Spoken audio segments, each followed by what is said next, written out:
this is a Sprinter 511. That means that it's a 5-ton gross weight, 110 brake horsepower. The 5-ton gross weight means that you'll have to have acquired your driver license before 1997 to drive it, or it could be downrated, in which case you won't have a significant payload, but you can still drive it. Anyway, what we started doing here with these buses, because we found a few issues with them, with our customers when they've taken them away and started converting them, is on an MOT, when it's got the floor installed, which by the way is a bit of a nightmare to take out, but we do it to every van now. When it's got the floor installed, you can't tell if the arches are any good. And that's the same from an MOT perspective as well. From underneath, it's all glued over. You can't tell that the wheel arches are rotten. But as you can see now, these will need re-welding up. So this van will come with this all done. So have faith when you're buying a van like this that all the welding will have been carried out. Now, other than the wheel arches on this particular van, the bodywork is very good. You check out the wheel arches. There's no point discussing the underneath because that's really good. But you see from here, from an MOT perspective, you know, you couldn't really mention anything. It looks all good until you start taking it away, which of course a lot of people do. They take the floor off and want to do their own floor, insulate it and that sort of stuff. All very reasonable.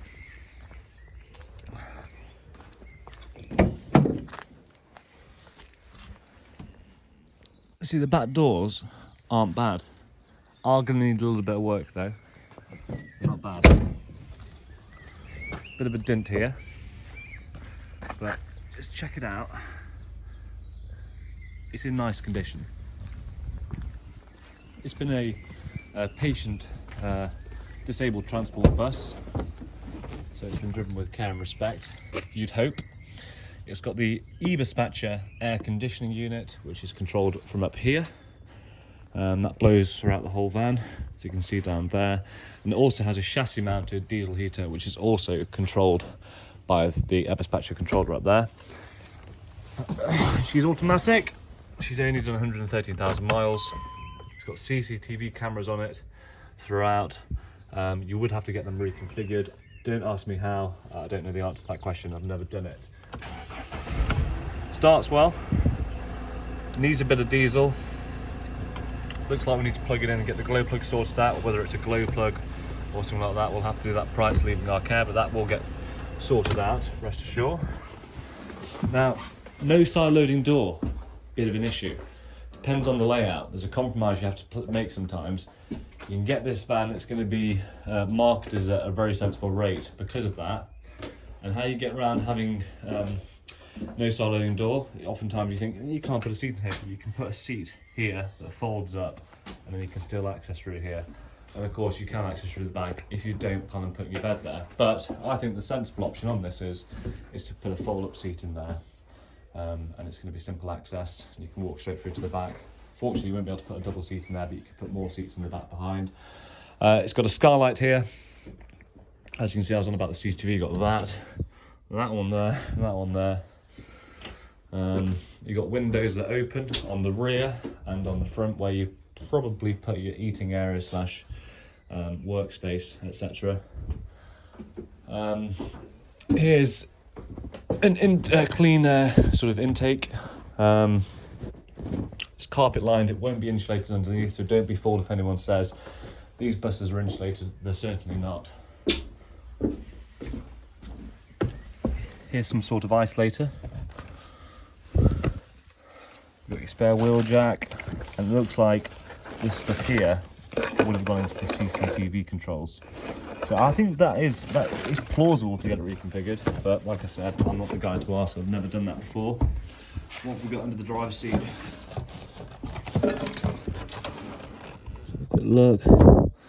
Nice. So all this stuff here for the lights and everything like that looks like it runs off the chassis battery, because I can't see a leisure battery anywhere. That's basically what I'm hunting for at the minute. So in order to get the air conditioning, doesn't control there for aircon, bring out the aircon. If you want to get the air conditioning and the lights and everything working, and the extraction fan and that sort of stuff that's not working off the chassis battery, so when you pull up at night you're not wasting the battery, you can just basically, because it's all labelled up, you can put the split charge relay in and attach those to your new battery. Let's have a quick gander under the bonnet area. I can get into that. There we are.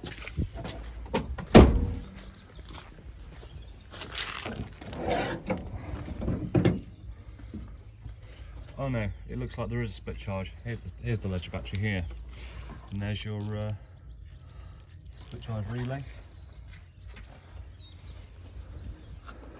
Yeah, generally speaking, it's looking nice and tidy. I'll be with you in 1 minute, Eddie.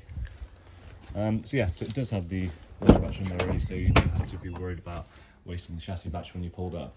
So yeah, good prospect camper van. Please get in touch, basehole.com. Cheers.